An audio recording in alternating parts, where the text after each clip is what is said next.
মায়ের কথা শুনলে পরে বাড়বে মনে জোর, কাটবে সমস্ত অন্ধকার, আসবে নতুন ভোর। জয় মা তারা, কেমন আছেন সবাই? আশা করি মায়ের আশীর্বাদে সকলে ভালো আছেন। এখন বাজে সকাল 6টা। কিছু দাদা এসেছে মায়ের কাছে পুজো দেওয়ার জন্য। পবিত্র বা সর্বাবস্থাং গত পিবা যশ্বরে পুণ্ডরিকাক্ষং স্ববাহ্য। আর এই হচ্ছে আমাদের জগৎজননী আনন্দময়ী মা উগ্রতারা। আপনারা মায়ের ভালোভাবে দর্শন করুন, অন্তর দিয়ে নিজ কামনা বাসনা পৌঁছে দিন মায়ের চরণে।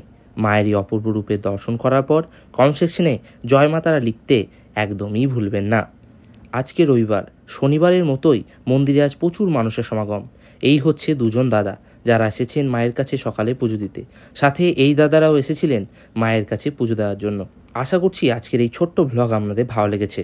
প্রতারণা চক্করে না পড়ে সঠিক যোগাযোগে তারাপীঠ আসুন, আপনাদের অনুভূতি অন্যরকম হবে। সকলে ভালো থাকবেন, সুস্থ থাকবেন। জয় মা তারা।